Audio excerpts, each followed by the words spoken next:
Good friend from CBS Sports down in Florida. Oh, God.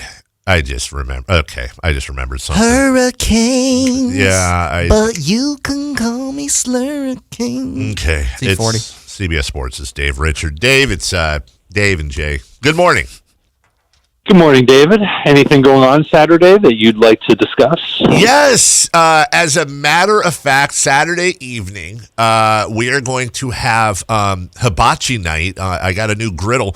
So we're going to do stir-fried rice on the griddle, and we're going to do like a little Benihana. I don't know if you had those out there, or you do the shrimp, okay, and the chicken and all that, and we even got the little Benihana hats for the kids, and then we're going to watch a movie Saturday night, and just kind of have a cool little family night. No friends, nothing, COVID and all that. So we're going to have a little family night Saturday. Thank you for asking. That sounds delightful. Now, are you going to wear the Benihana hat yourself and flip shrimp into the hat like they do in the restaurant? Is that part of the plan? So there's two things I'm going to try to do because the kids are going to be outside. I'm probably going to video them because they're both going to be disasters. Number one, yes, I am going to try to flip the shrimp tails into my Benihana hat. I will fail miserably, but I will not fail as miserably as when I try to do the balance the egg thing and then flip it in the air and then have it land on the side of the spatula to crack it. That's going to be horrific. Hey, it sounds crazy messy, like a hurricane's going to come through. Why don't you shut up? Why don't you shut up, Jay? He doesn't need your help. No, but the Seminoles need as much help as they can get against the Hurricanes on Saturday. It's going to be so... God, Miami's favored by 11 points. I know. I look forward to joining the show next week and hearing the fight song of the University of Miami play as I come on the air. Oh. I'm looking forward to that, but only if they win, and they have to win the game. If not, I'm sure I'll hear, some mess of whatever Florida State's band play. Oh, I know, it's that da da da da da. Well, very good. I've heard it enough. What even is the Hurricane fight song? It's Will Smith, Miami. Dude, you've been around this rivalry long enough, Dave. I'm expecting an absolute Hurricane blowout. You've been around this rivalry long enough, though. I'm a little surprised that you're not Lou Holtz downplaying this thing, because generally the idea is throw the records out the window. It's a rivalry game. I just don't know if that applies this year. No, I don't think it does either, but I will say that the Hurricanes' defense isn't as good as the offense, and so if Florida State puts together a game plan that gets points on the board, then it'll be a competitive game. And look, I don't want to be so bored on Saturday that I'm just sitting there smiling at my TV as the Canes just mow down touchdown after touchdown on the Seminoles. Really? But listen, I would take that. Of course I would take that, but I would be far more excited. The adrenaline would be flowing. I'd probably be standing if it were a close game and the Canes defense had to put away Florida State on a fourth quarter drive to ice it. Okay. So maybe they wouldn't cover in that type of situation, but I'm not betting on my favorite team anyway. I'm already emotionally invested. Not to mention financially invested as an alum for the school. But I would certainly hope to see the Canes have a convincing win, if not an exciting win, over the terrible team from Tallahassee. Hey, look, we got a call already for a fantasy football question. Let's get right to it. Here's Vince. Vince, you're on with Dave Richard. Ask your question. Go ahead. Hey, Dave. So I'm in a full PPR league. I have 4 wide receivers. I have Michael Thomas, Chris Godwin, A.J. Green, and Kenny Golladay. I'm 0-2 right now, so I need to make a trade. What running back should I trade for that's a sell low but might offer me some good upside towards the end of the season? Thanks. So, first of all, if you're still on the air, I'd like to know who you think is going to win between Florida State and Miami. Oh, I hung up on him, sorry. That's so rude. How's he going to hear the answer? Now he's got to tune into the radio. It's good, Dave. I asked him off the air. He said Miami. Okay, you guys. Okay, you know what? I believe Vince would be a big Miami fan. I think the value on Leonard Fournette has a lot of room to run. I know that he had a good week last week. And there's still going to be some people who believe what Bruce Arians says about oh, Ronald Jones is going to be our guy. I wonder if you could still, this might be the last Friday, Saturday, that you could get him at a pretty cheap price. Otherwise, and I'm looking at my trade chart right now as I talk to you, I think that there's probably a good buy. You know who the best buy low window is right now? It's Christian McCaffrey. Yeah. Because the fantasy manager that's got McCaffrey can't use him for at least the next 3 weeks, and it could end up being the next 6 weeks. We just don't know how long he's going to be out.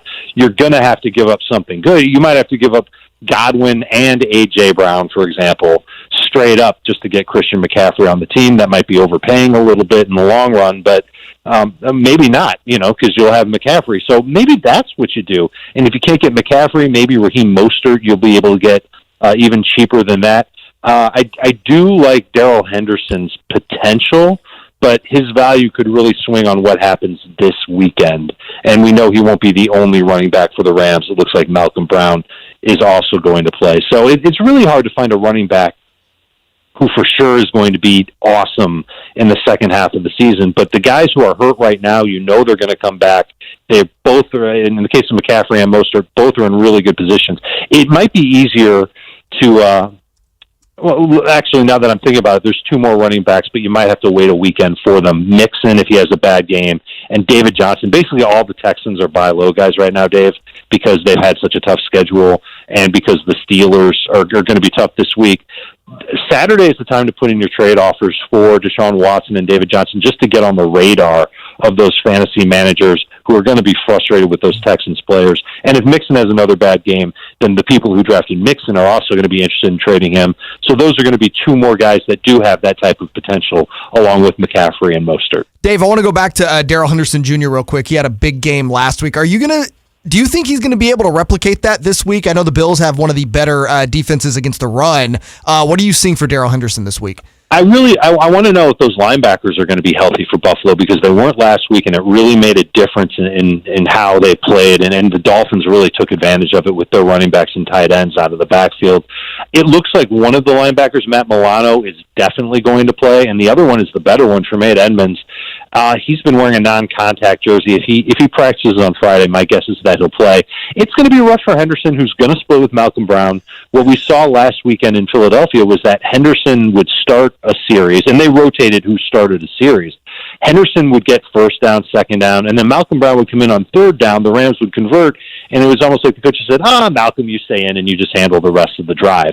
And I would imagine that Brown, even with the broken finger that he had surgery on and is coming back from and is going to play, could still be certainly the short yardage back for LA, but maybe even the passing downs back for them, which means that you could be looking at Henderson 10 carries, 2 or 3 catches.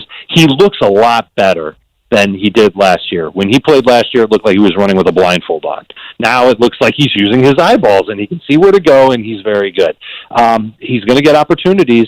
I think that there is some staying power with him being a part of this offense, but I am concerned overall that there will never be one guy leading the way for the Rams, and that they're going to continue to use 2 or 3 running backs. Dave Richards, CBS Sports with us. What do you do with Will Fuller? He's one of the more. He and Sammy Watkins are pissing me off more than maybe any other players in the sport right now. What do you do with Fuller this weekend? You find a time machine and you go back to your fantasy draft and you don't draft him. It's precisely why I didn't draft Will Fuller. I drafted him in one league, guys. I drafted him in a best ball league where I don't have to think about whether or not to start or sit him, and he lasted until round 8 in that format, so I was happy to take him. But I think he's healthy. We know that he only played 2 snaps in the fourth quarter last week, and he was on and off the field before then. The hamstring injury seems to be something that's there, but he's not on the injury report, and he's practicing. So my guess is that he'll play. It's a tough matchup against Pittsburgh. And let's be honest, when you're looking at Will Fuller, are you starting him because of his reliable hands? No. Are you starting him because he makes a bunch of great contested catches? No. You start him because he can outrun everybody on the defense, and Deshaun Watson can go over the top for a big score with Fuller. And I don't know if he can do that if his hamstring isn't at 100%. And the Steelers are definitely going to test him out. So I don't feel good starting Will Fuller in week 3. I'd rather wait and go with somebody else and see what Fuller looks like in week 3 And again, Texans have a great schedule after week 3. So maybe if you don't have Fuller, the time will be right to trade for him. But I don't see how you can confidently use him unless you just want an absolute dart throw who, if he is right, Dave, he could potentially give you a game like he gave you in week 1. The saddest thing you're probably going to hear all day, just so you know, is in one of my leagues, my wide receivers are Cortland Sutton, Will Fuller, and DJ Chark. So this weekend, this weekend I'm starting Mark Andrews, Zach Ertz, and Jonnu Smith because it's a wide receiver, tight end flex. Right. And one of the tight ends you get bonus points for, right? No, this is the other league. This is a different league. Yes, this is a different league than that one with the 2 points. But the point being, in this particular one, where it's 1 point per catch, I'm starting 3 tight ends, dude.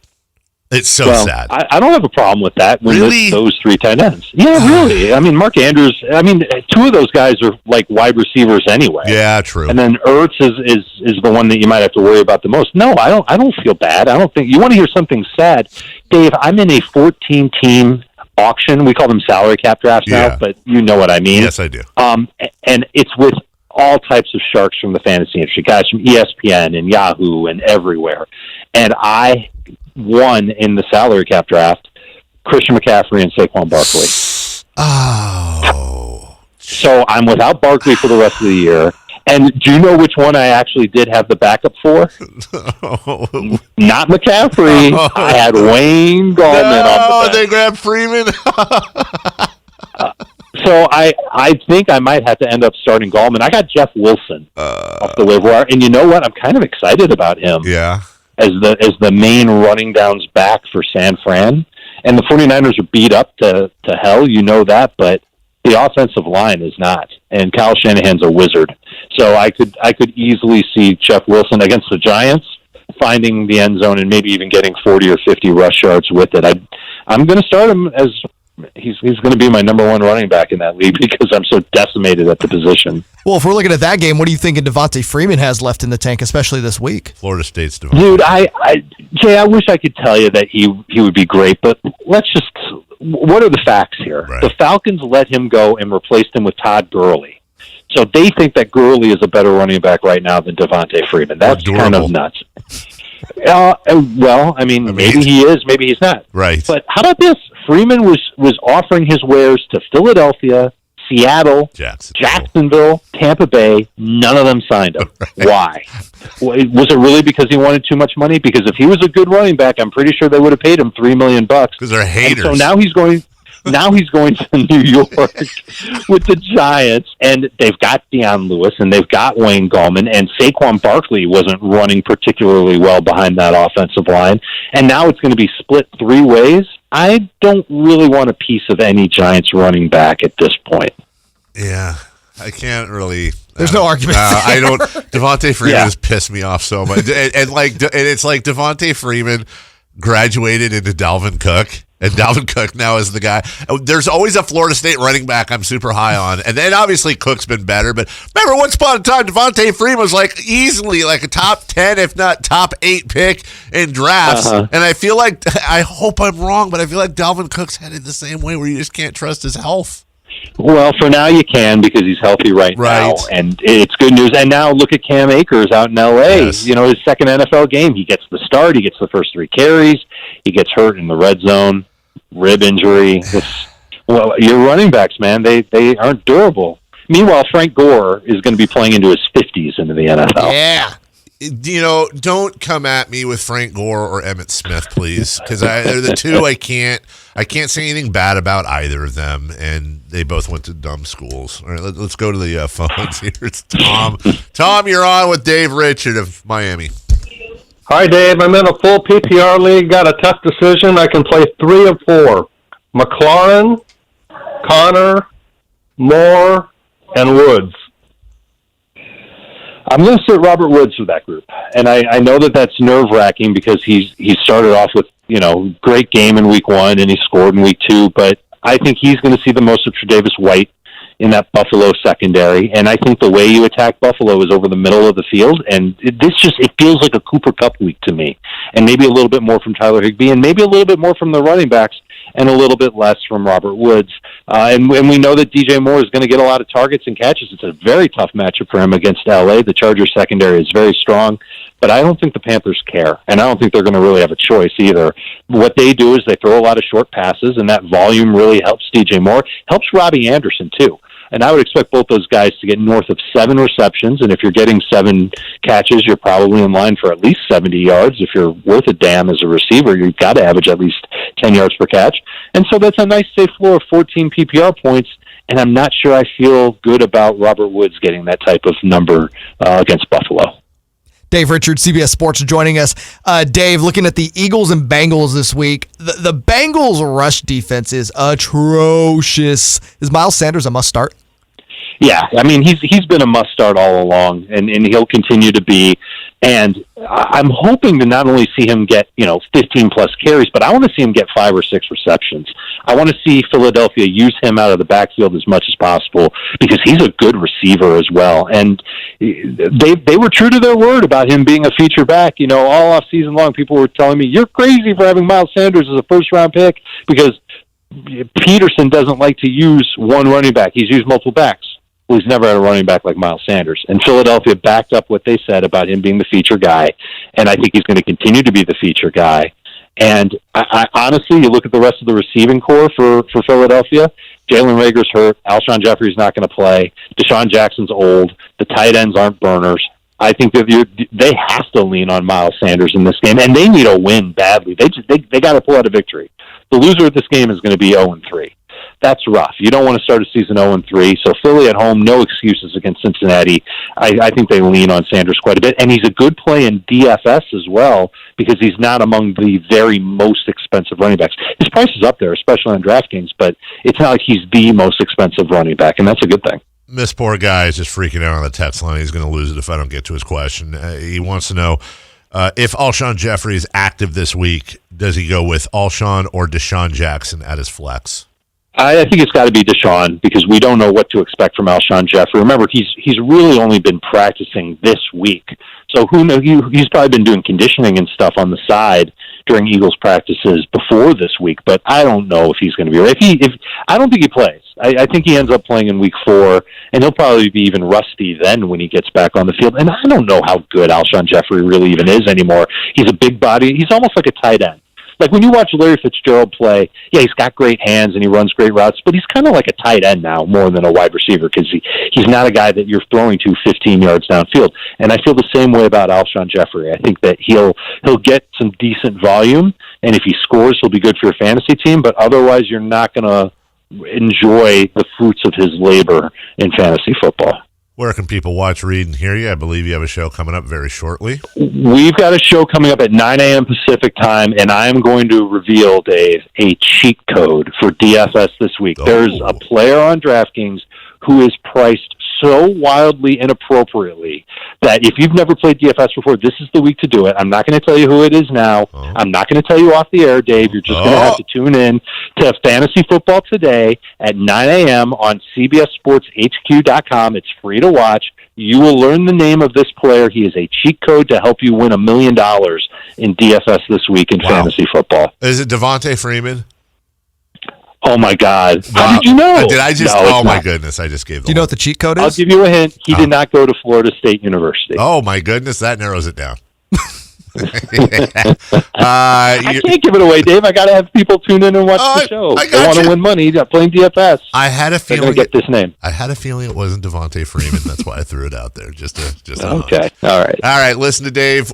Read Dave. Watch Dave. Dave Richard, CBS Sports, and hit him up on Twitter as well. As always, I'll tweet out his @ on Twitter, and you can ask him questions. He is there to help you. Thank you, David, and we'll talk to you in a week.